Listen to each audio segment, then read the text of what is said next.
All right, well, let's start with a question I ask everyone. What's your why for competing in HYROX or any other sport that you do? Okay, so my reason why I'd have to rewind back to 2022. I was approached by Eddie and some of the HYROX team, and it was to run their PFT tour in the Northwest. Basically, I'd heard of HYROX, but because I had all the running involved, I was unable to run at the time. I kind of swayed away from it. Eddie's contacted me. They needed a personal trainer to go around the Northwest to promote this PFT tour in the run up to Manchester 2023. I agreed, super excited to get on board, but the conditions were race and I have to work the event to experience it from both sides. Like, right, Eddie, give me the time frame. I'll try and build up to the running. If I can do it, I'll do it on the day. Done the event, raced it, worked it as a start line manager, had an amazing experience, fell in love with the sport. And since then, it's just given my training a whole new purpose and a whole new meaning and a reason why to just build and progress. And I love these races now. Is it is it the is it the meaning and the purpose that it gives to your training? Like, do you is it's just a reason to stay healthy? Is that the I'd thinking say behind it? now it's give it a deeper sense of meaning and a deeper sense of purpose. Whereas before, I might have just trained to stay physically active and mentally strong. Whereas now, the days when maybe I don't feel like training, if I've got a race or something in the future, it gives me that drive and that motivation to keep going maybe when I don't want to. And Yeah, also, the love of the sport, the community, like HYROX really has been a game changer for so many people. yeah, yeah. We're recording this a couple of days after HYROX Manchester, which you raced at, and I saw you in Poznan the week before. Um, how were those races for you? Like, are you recovering well from Manchester? I think you ran a couple of times there, didn't you? Yeah, so basically, I'd done to kick off the season, I'd done 4 races in 2 weekends. The idea was to do pro solo men in Poznan, followed the day after by open doubles. Then the week after in Manchester, I wanted to do solo open men, followed by a mixed doubles to finish it off on the Sunday. Now, I went to Poznan to kick off the season. I raced solo pro on the Saturday night. I didn't have the best race. Had a few stomach issues. I lost a lot of salts and minerals. Decided to race. It's not making excuses. It just, when I got to the lunges, I was affected by a few stations. So it was bittersweet because I came third. So I didn't get the time I wanted and I expected to get, but I did get third on the podium. So I had to take away the positives and be. But the next day, I then raced in open doubles. Got to say it was my first doubles and I absolutely loved it. Getting that rest on the station, on the burpees and the lunges was a game changer. I don't know if a pal that literally just on his first HYROX the day before, this was his second ever HYROX. So it was amazing to go in with him and just get each other through. And then the week after Manchester, I'm fine, I was fired up and I raced solo open. I changed my race from the open category. I wanted to get a pro ticket. So I went and wanted to rerun the Poznan race because I wasn't happy and had an amazing race. Everything came together and I actually came first in my age group. And then the day after, I raced in mixed doubles, the goal was to get sub 60, and we achieved that. So Manchester, just to finish it off, was such an amazing, incredible weekend. Amazing, nice. And you were 64 minutes in Manchester, right? In the pro singles. Yeah, so at 64 minutes, the goal in Poznan was to get 65. I got actually 68, so I knew I was capable of that 65. So when I rerun it again in Manchester, everything felt nice, everything came together. I felt strong in all the stations, my running was good, and yeah, I was super happy when I crossed the line to see that time. Okay, nice. And you're in my age group, aren't you? 40 to 44. I don't think I've ever been so happy to be 40. I'm the only person this last year that's just been dying to be 40. Even at Worlds, I was borderline. I was 39, and I was like, come on, just hurry up, be 40. And yeah, so these were my first races in this category. So first one was a third podium, then the second was first in the age group. Okay. There's still some quick people in this age group, mate. First.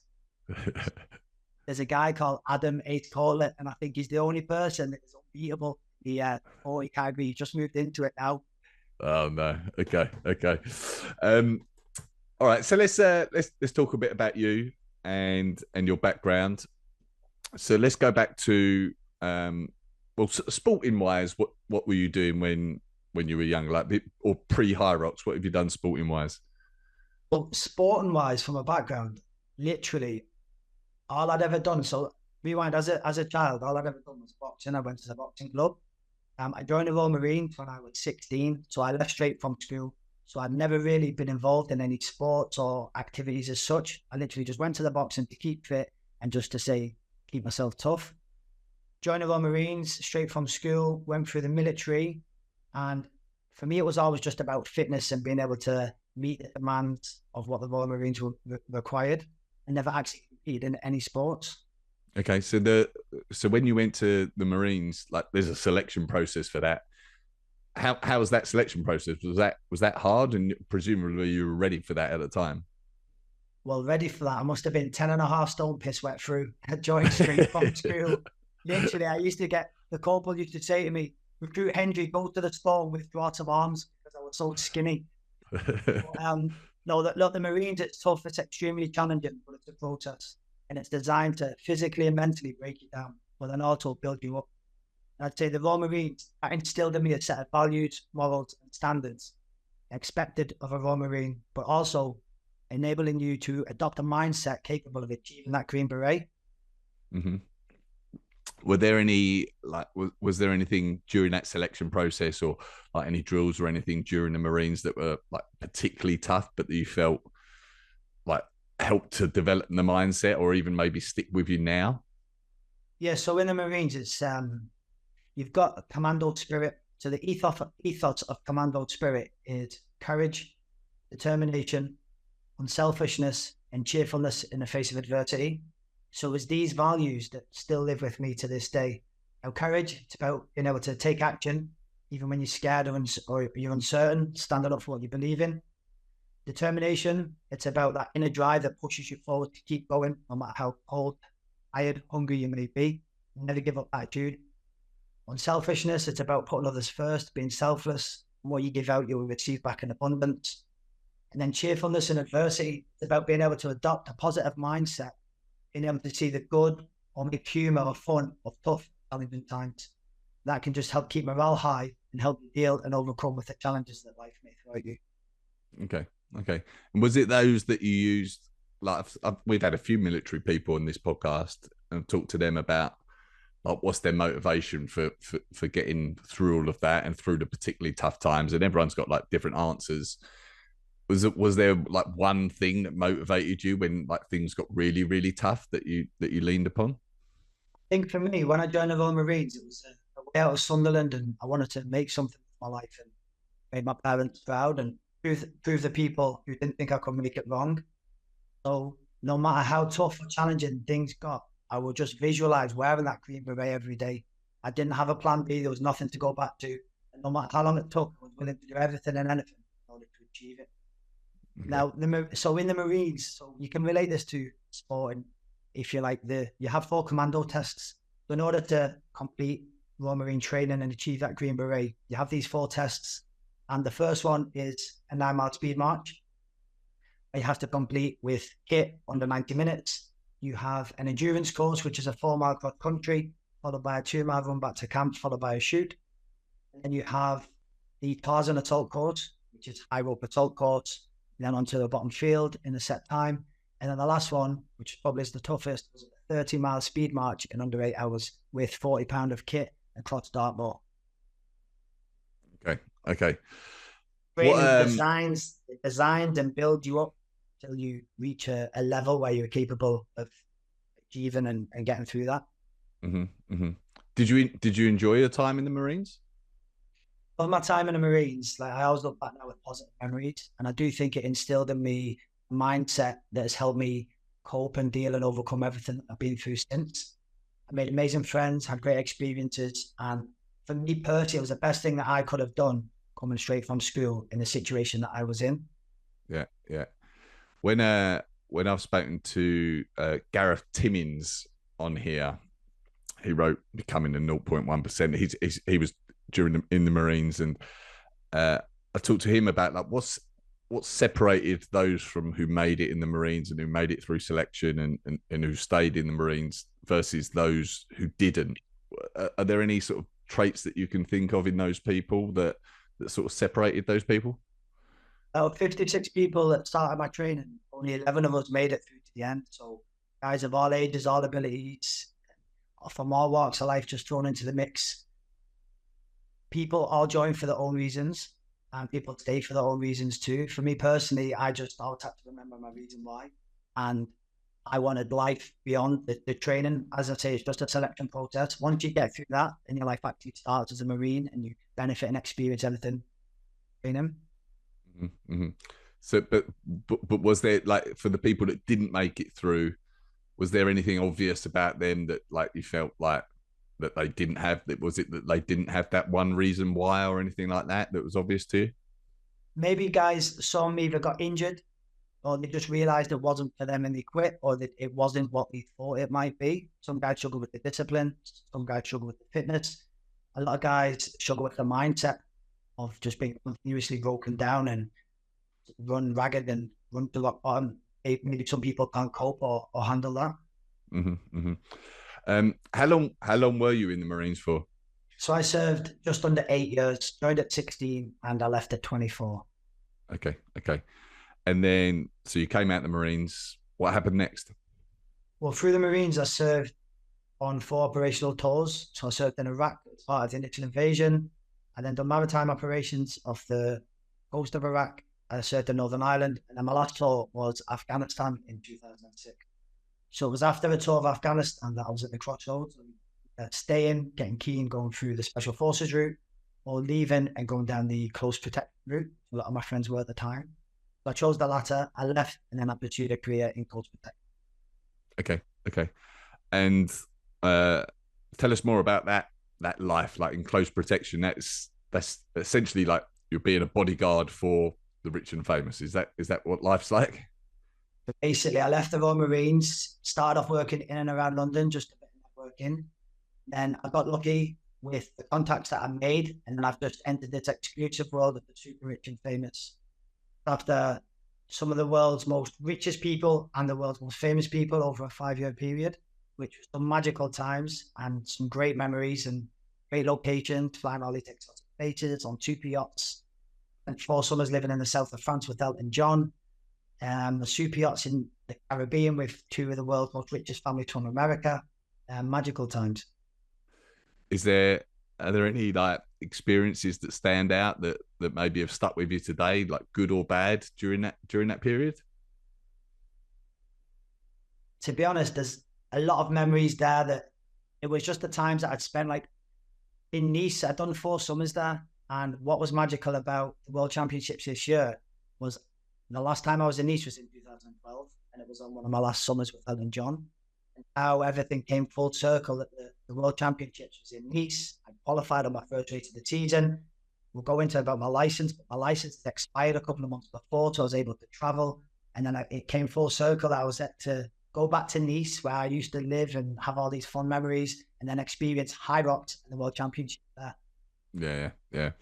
Was it like relatively easy work, like the close protection work, or is there more to it than maybe people think? For the celebrities like Elton John, it's a lot more difficult because there's a bit more of a production to get around. He gets noticed and hassled everywhere he goes. For people like some of the billionaire families from America, you can kind of move around a bit more low key when you're in like Saint-Tropez and St. Bart's. But a lot of these places that I used to go to, it's surrounded by a lot of people of the same, a lot of security, a lot of rich people. So you can kind of move around unhassled. The most, I'd say, troublesome stuff was when I left. I actually went out to Iraq and I did hostile close protection for a little while. I also worked there, and then I did maritime security operations. I used to protect the yachts against pirates. I used to go through the Indian Ocean and the Gulf of Aden. It was a little bit more hostile, but the celebrity stuff, I didn't really have any trouble with that. Okay. You sort of mentioned, like, well, obviously your time serving in the Marines, and then like things like, you know, dealing with the pirates and stuff like that. Have you ever like truly felt that your life was in danger during those periods? In the Marines or security? Either. So Afghanistan was a tour where we were there war fighting, and we were fighting Taliban on a daily basis. And I've shared this story before about the first time that I was engaged with the enemy. I was pinned down under fire, myself and another guy, we were contacted by an RPG, followed by an array of small arms fire. We dropped for what cover we could under these sandbags. Rounds were hitting in and around our position. Sand was flying all over me. Them moments there was the closest I ever came to thinking it was over. Literally, we couldn't move. We then had to respond and react. All of the situation, we managed to defeat the enemy. Them split seconds where we couldn't move, literally, life just flashes before you. If things are in slow motion and you're just like, "Wow, this could be." Does that change you in any way? Like going forward, do you look at life differently after something like that? I think the whole tour of Afghanistan changes you completely as a person, and you kind of learn to appreciate, I'd say, life in general, especially when I came home. Like every breath meant so much because we had lads that didn't make it home. That's the sad and the reality of war, that some of the young lads we went out with, they returned to their families. So as much as we was there and we was doing a job, when we came home and you have to bury your friends, that's the harsh reality of it. Yeah. So you did you came out the Marines, did the close protection stuff. How was Elton John, by the way? What's he like? Listen, I've got nothing but fond memories of Elton John and David Furness. We had great times. I done 4 summers there. A great client, really humorous, loads of fun. And it was amazing to work for. When we were in the south of France, we'd have our own apartment, we'd have a car, we'd have a routine where we'd be at the villa, we'd go out with him. So we got to see the sights of the south of France, but also see the sights with Elton. And it was just great experiences. And I've done a lot of touring with them and concerts and things as well. So it was magical times. Okay, awesome. So then what happened next after that work? Where did you go? What did you do? So how my journey goes is I've done the coast protection for 5 years. I had various clients. I was bouncing around all over the world. And then I would say if Carlsberg did coast protection roles, my next client would be it. I was assigned full-time to look after a countess based out of the Bahamas. So we'd fly around the world now on private jets. We had a private island. This really was a unique and amazing role that I was in. I've done that for almost a year. Now, the bad decision and the first decision that I made where the wheels started to come off, decided to leave my client and then go to Ibiza for the summer with my girlfriend at the time. So I knew that decision was wrong, but I was now making decisions with my heart instead of my head. And I've gone along with it. We've drove to Ibiza. I ended up spending 4 months in Ibiza. And when I arrived in Ibiza, we've moved in with 2 tour managers of like 2 of the island's most popular DJs. This now has allowed us exclusive access and to say the party scene and everything else that came with it. I started to take drugs. So I've been in the Royal Marines, I've been close protection. I've never done drugs, I experimented with drugs. I'm now in Ibiza in this party lifestyle. Started to experiment in drugs. Now, I knew deep down the decision that I made to be here was wrong. And on the outside, it did look like I was having an amazing time. But on the inside, I was just filled with shame, regret. I knew that I shouldn't have left my client. Now, the more I'm partying, the more I'm taking drugs. More drugs I'm taking, I shut out weekends. Season and the summer's gone on. I've now started to dig myself into a hole that's just deeper and deeper. And by the end of the summer, I just became a shadow of myself. All the values, the morals, the standards, what I once lived by for the military, the protection, they were literally just nowhere to be seen. With the time in Ibiza, do you feel like it's just you got swept up in Ibiza, or was it just like such a change from the military, like you just needed that escape and that life that you'd been having and such a rigid life and everything like that? Do you feel like it was just like such a contrast that you were drawn to it? I'd say no, because a year before I'd been on holiday to Ibiza, so I always had good times and experiences with Ibiza. This was me in a tough position between a client and a girlfriend, and I've chose to go with my heart and take a summer break, because in my role of close protection, I'd always be away. I'd always be flying all over the world having these amazing experiences. I guess I was just trying to overcompensate for that time away. Then I've obviously took the summer break, gone to Ibiza with my girlfriend. Didn't think it would have went the way it did do, but like it's easy to get swept along once you're out there. Yeah. So what happened out there? So by the end of the summer, our apartment was burgled on one of the last nights of the closing parties. I had all my money stolen, my laptop, all the possessions that I'd acquired from my close protection years were gone. Now, I believe this was a message from the universe to me to say, you had everything you asked for, you worked hard to achieve, and I gave it all up to chick, and I chose a new path of partying and taking drugs in Ibiza. And to get back from Ibiza, I've had to borrow money to get home. What's happened? I've returned, I'm broken, I'm skint, I've still got a bad habit, and I'm still taking. I was only back from Ibiza for 3 weeks. I'd been asked to collect a shipment of drugs, which I agreed to. Bear in mind, my mindset now was so far removed from what it once was. I was just making one bad decision after another. Gone through and ahead, and I've collected the drugs. I've walked into now a full-blown surveillance operation. So myself and my girlfriend, we was arrested and we were thrown into the cells. We was arrested on a Wednesday. We was kept in the cells till a Friday. We were then taken to the courts. We were both remanded into custody. I was then sent to HMP Winson Green, and she was sent on her path to her prison. Once I landed in Winson Green, so now it doesn't matter when you go to jail, it doesn't matter who you are, whether I was Charlie the bodyguard or Charlie the Marine. I'm just now Charlie the inmate. I was given a prison number and I become part of the system. Literally thrown into the cells. And here I am now from one life. I'm about to embark on this new path of being literally rent. Wow. And presumably you were sentenced. What sentence did you get? Well, I was on remand first for like 3.5 months, which by far in Birmingham was the most dark, toxic and volatile you could imagine. I was stressed, depressed, even started to smoke roll-ups, smoke that many roll-ups a day. The ends of my fingertips went brown. Now, I don't smoke, but in that position, rock bottom, lost everything. And it was hard to ever see a way out of that situation that I was in at that time. The 3.5 months on remand was probably the toughest of the whole sentence, accepting the reality of what happened and the position I was now in. I managed to get bail. I got bail for 8 months, which I was on a tag. During that time, I then was able to shift my mindset back to how it used to be. Didn't have a cigarette, was straight back at the gym. I was training because I know how powerful exercise is and can be on my physical and my mental health. After the bail period, we went through a 5-week trial. I then received 10 years, and then my girlfriend at the time, she received years. Then that meant last. So when I've gone into prison that time, my mindset was so far different from when I was remanded. Gone in with a completely different perception of I need to stay active.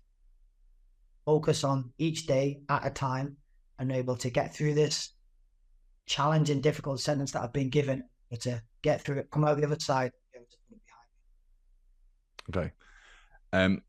How long were you in prison for ultimately? Served just under 5 years inside and 5 years outside in the community unlicensed. The 10-year sentence you do with drugs, it was half custodial and then it was half unlicensed, where I had to go to probation month to month. I was on certain restrictions, and that expired in March this year. Wow. Okay. Was there was it difficult to like keep a positive mindset during that time? Like you were, doing drugs in Ibiza, and then obviously like, got arrested. Like you were on this like downward spiral. Was there like, was it just the shock of the arrest and everything like that sort of helped to turn things around? Was there one thing that helped you like try and, become more positive? And I think at first it was because when I was arrested, I was still under the influence of drugs. Once that then kind of shifted, I was able to try and get my mindset back how it used to be. But whilst I was in Birmingham, it was that toxic, volatile. And so it's like a pressure cooker and it's like a human zoo. It was just an awful place to be. And when you're surrounded by that much negativity, for me at that time, it was hard to try and see a way to come out of that. It was when I was able to get out and get bail, I was then able to get my mindset how it used to be. But also through exercise, I wasn't training in them 3.5 months on remand. I wasn't getting any gym. I was more behind the door the whole time. Once I started to train, then I started to reinstill the values that once were before. Yeah. Shows the importance of who you surround yourself with and being able to exercise, right? This like that sort of environment isn't good for anyone, is it? Of course not. I would say, I mean, still to this day, I find it difficult because I was in the Royal Marines, I had this amazing career, then close protection, I was flying, really excelling there, the highs were extremely high.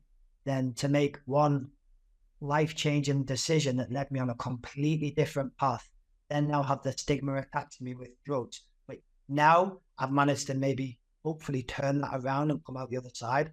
When I was first released, I worked so hard to try and shake off that attachment, because it didn't matter the good or what I'd done beforehand. It was a case of the drug dealer, I've been convicted, you just come out of prison.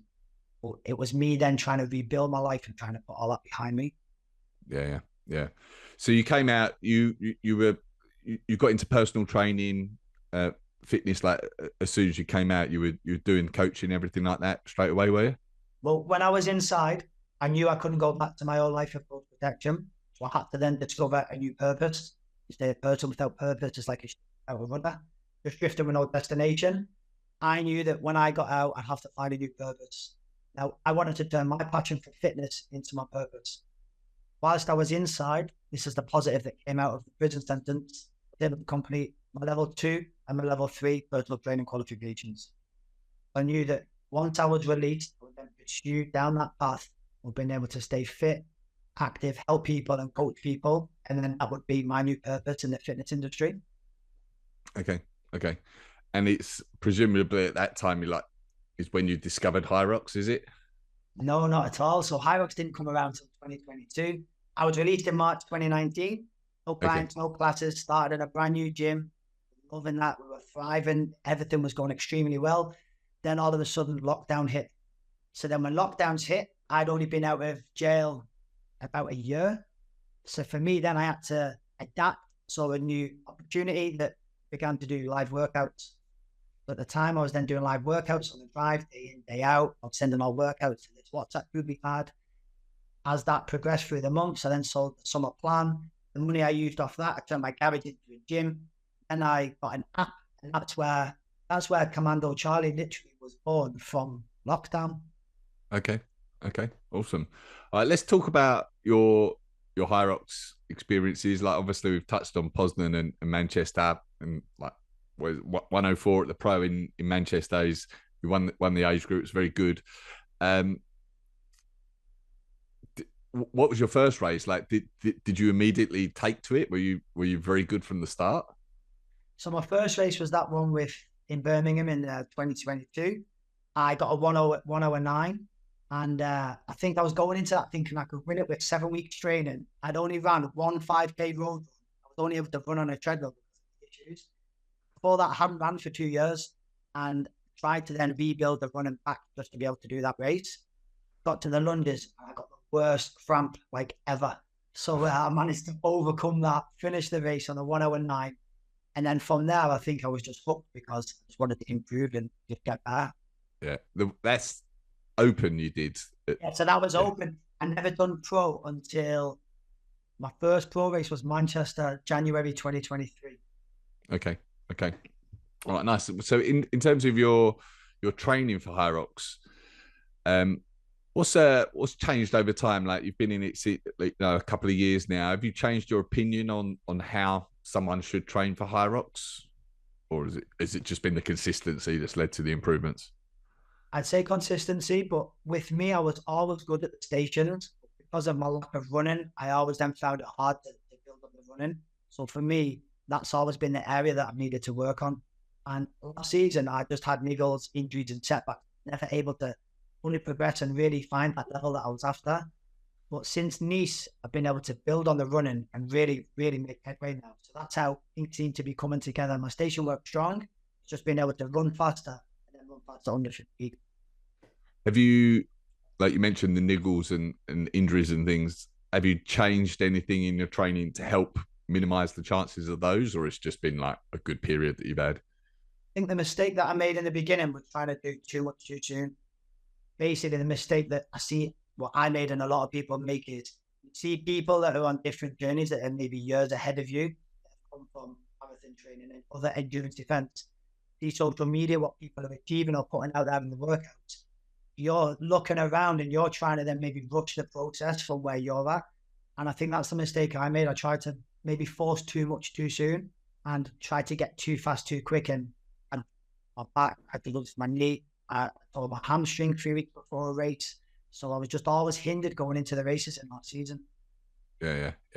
How much are you training for HYROX now? Like, what's the hours that you're putting in, the running mileage that you're putting in? So I only run about 20 to 30K a week. I'd say I'd do 3 runs. I'll do a longer, steadier run. I've started to do a track session every week now, which I find has really, really helped me. And I'll do interval session or maybe a compromised run session. I'll do a couple of strength sessions. And I still have my fitness app that was from lockdown. So I still find myself doing 2 to 3 dumbbell circuits a week to keep that going. And then I just balance the HYROX around that. Okay. So 20 to 30K is like, is a relatively small amount, especially for someone that's doing like 64 minutes in the pro division. That's impressive stuff. Nice. Yeah, I feel like sometimes I feel like I don't run enough after I see what everybody else does. But I've not wanted to try and increase the volume too high in case I did get injured. Whereas now I've had successful rates this weekend, that's my foundation that I'm now trying to build on. Yeah. Do you know what your 5K or 10K time would be if you did those? Then my 5K is around about 19 minutes, and my 10K is probably about just over 40. Okay. All right. How about like mindset? So obviously we've touched on mindset during the Marines and everything like that, but during a race when HYROX gets tough, is there a place that your mind goes to help you in that period? During a race, I always just try and break it down and just take one part at a time. I always have a battle with that inner voice inside my head. And I always say you need to be the stronger voice. So no matter how tough things ever get, you just always keep telling yourself, you can do it, you've got this, keep pushing. And then sometimes I might swear at myself quite a lot internally.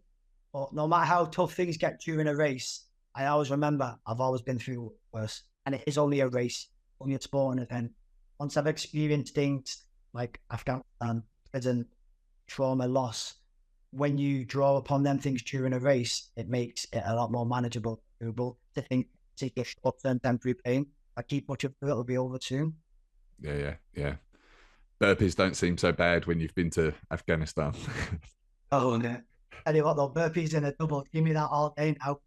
Oh yeah. It's a different game, isn't it?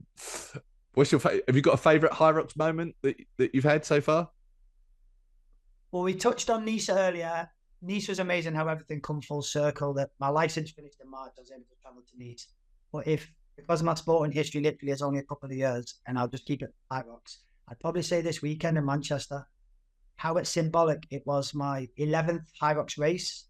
It was on the 11th month, first place podium, and it was my first year off license. Well, a few angel numbers there, the 1-1s, and it was on Remembrance Weekend, which was quite significant and a special weekend for myself personally. And my family were there to support me, and it was just an amazing achievement and a time to celebrate with my loved ones around. Yeah, love it. That's awesome. I wasn't in Manchester. Were you there? They did the 2 minute silence on the Sunday, right? So I finished my mixed doubles race and I headed out to the cenotaph where I met my dad and a few other people. So we paid our respects that way. But I did hear that he did the silence during the race. Yeah. Which is pretty amazing. I can't imagine 2 minutes of silence at HYROX, but apparently it was like really well done. I heard there was a bit of controversy on the wall balls. Oh, really? Yeah. People asked them what reps they were on and the judge wasn't telling them. Okay. Is that like, I was going to ask you your best sporting experience? Is that your what you'd say is your best sporting experience overall? I think so far, if we keep it related to HYROX, then that was an amazing full circle moment the weekend just gone. Yeah, nice. How about your toughest ever? Toughest.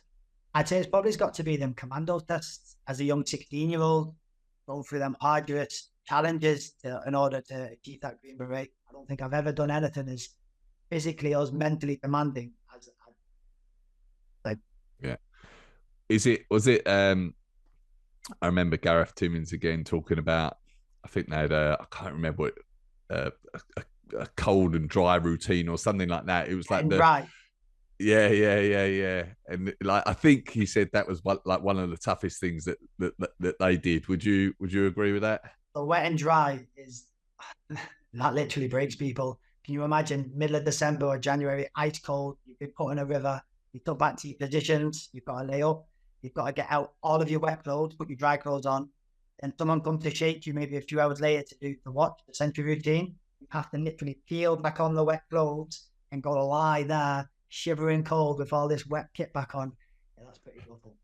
Say another one in training would be mud runs. You do a mud run as punishment, so they'll get you in different kits.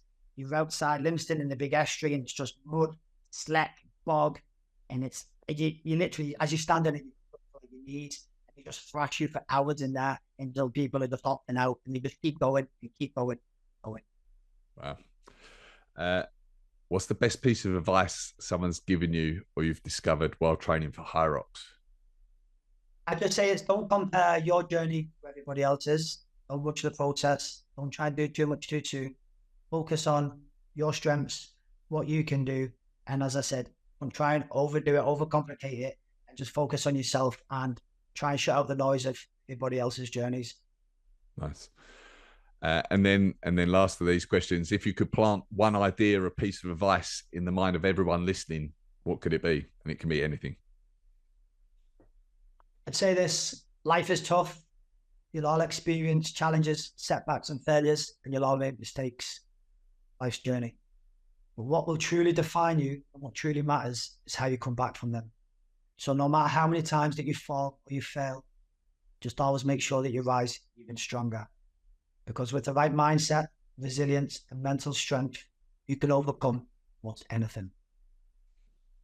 Brilliant. Brilliant. Well, thank you for this. It's been fantastic. Amazing story. Great to see like what you're doing.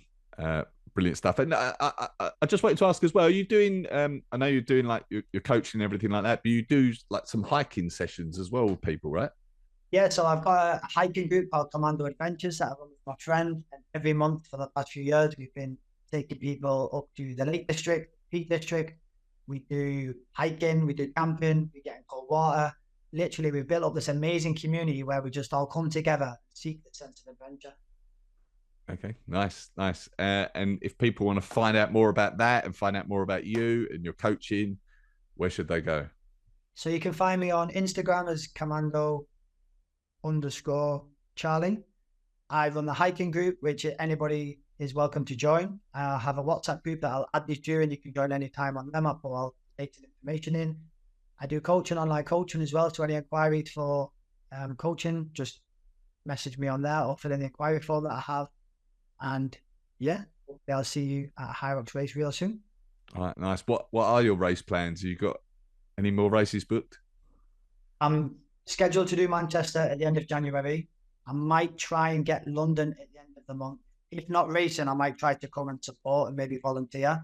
But if not, I'm going to go for some of the races on next year's calendar. Okay. Hopefully Glasgow comes out soon. Yeah. But the World Championships is off the cards in America, is it? This is the thing. So I've qualified for Worlds coming first on Saturday. But because it's in Chicago, I'm unable to travel. So for next year, I'm going to have to sit out the Worlds. And then hopefully the year after, it'll be in Europe or somewhere that I can travel to. Yeah. All right. Well, brilliant. Thank you for this, mate. Appreciate it. And talk to you again soon. All right. Cheers, Greg.